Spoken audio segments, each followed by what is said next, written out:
निर्गमन अध्याय 3। मूसा और जलती हुई झाड़ी। मूसा अपने ससुर यित्रो नामक मिद्यान के याजक की भेड़ बकरियों को चराता था और वह उन्हें जंगल की पश्चिमी ओर होरेब नामक परमेश्वर के पर्वत के पास ले गया। और परमेश्वर के दूत ने एक कटीली झाड़ी के बीच आग की लौ में उसको दर्शन दिया और उसने दृष्टि उठाकर देखा कि झाड़ी जल रही है पर भस्म नहीं होती। तब मूसा ने कहा, मैं उधर जाकर इस बड़े अचंभे को देखूंगा कि वह झाड़ी क्यों नहीं जल जाती।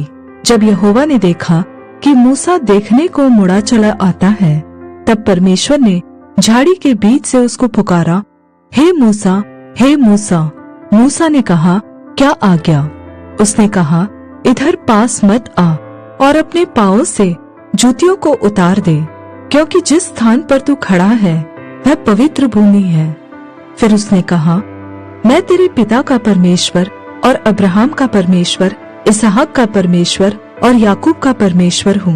तब मूसा ने, जो परमेश्वर की ओर निहारने से डरता था, अपना मुंह ढांप लिया। फिर यहोवा ने कहा, मैंने अपनी प्रजा के लोग जो मिस्र में हैं, उनके दुख को निश्चय देखा है और उनकी जो चिल्लाहट परिश्रम कराने वालों के कारण होती है, उसको भी मैंने सुना है और उनकी पीड़ा पर मैंने चित्त लगाया है। इसलिए अब मैं उतर आया हूँ कि उन्हें मिस्रियों के वश से छुड़ाऊं और उस देश से निकालकर एक अच्छे और बड़े देश में, जिसमें दूध और मधु की धारा बहती है, अर्थात कनानी, हित्ती, एमोरी, परिज्जी, हिब्बी और यबूसी लोगों के स्थान में पहुँचाऊं। इसलिए अब सुन, इस्राएलियों की चिल्लाहट मुझे सुनाई पड़ी है और मिस्रियों का उन पर अंधेर करना भी मुझे दिखाई पड़ा है। इसलिए आ, मैं तुझे फिरौन के पास भेजता हूँ कि तू मेरी इस्राएली प्रजा को मिस्र से निकाल ले आए। तब मूसा ने परमेश्वर से कहा, मैं कौन हूँ जो फिरौन के पास जाऊं और इस्राएलियों को मिस्र से निकाल ले आऊं?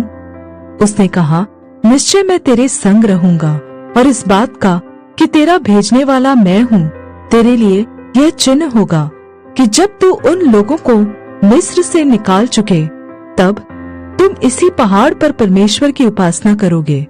मूसा ने परमेश्वर से कहा, जब मैं इस्राएलियों के पास जाकर उनसे यह कहूँ, तुम्हारे पूर्वजों के परमेश्वर ने मुझे तुम्हारे पास भेजा है, तब यदि वे मुझसे पूछे उसका क्या नाम है, तब मैं उनको क्या बताऊं? परमेश्वर ने मूसा से कहा, मैं जो हूँ सो हूँ। फिर उसने कहा, तू इस्राएलियों से यह कहना, जिसका नाम मैं हूँ है, उसी ने मुझे तुम्हारे पास भेजा है। फिर परमेश्वर ने मूसा से यह भी कहा, तू इस्राएलियों से यह कहना, तुम्हारे पूर्वजों का परमेश्वर अर्थात अब्राहम का परमेश्वर, इसहाक का परमेश्वर और याकूब का परमेश्वर यहोवा, उसी ने मुझको तुम्हारे पास भेजा है। देख, सदा तक मेरा नाम यही रहेगा और पीढ़ी पीढ़ी में मेरा स्मरण इसी से हुआ करेगा। इसलिए अब जाकर इस्राएली पुरनियों को इकट्ठा कर और उनसे कह, तुम्हारे पूर्वज अब्राहम, इसहाक और याकूब के परमेश्वर यहोवा ने मुझे दर्शन देकर यह कहा है कि मैंने तुम पर और तुमसे जो बर्ताव मिस्र में किया जाता है, उस पर भी चित्त लगाया है। और मैंने ठान लिया है कि तुमको मिस्र के दुखों में से निकालकर कनानी, हित्ती, एमोरी, परिज्जी, हिब्बी और यबूसी लोगों के देश में ले चलूंगा, जो ऐसा देश है कि जिसमें दूध और मधु की धारा बहती है। तब वे तेरी मानेंगे और तू इस्राएली पुरनियों को संग लेकर मिस्र के राजा के पास जाकर उससे यह कहना, इब्रियों के परमेश्वर यहोवा से हम लोगों की भेंट हुई है, इसलिए अब हमको 3 दिन के मार्ग पर जंगल में जाने दे कि अपने परमेश्वर यहोवा को बलिदान चढ़ाए। मैं जानता हूँ कि मिस्र का राजा तुमको जाने न देगा, वरन बड़े बल से दबाए जाने पर भी जाने न देगा।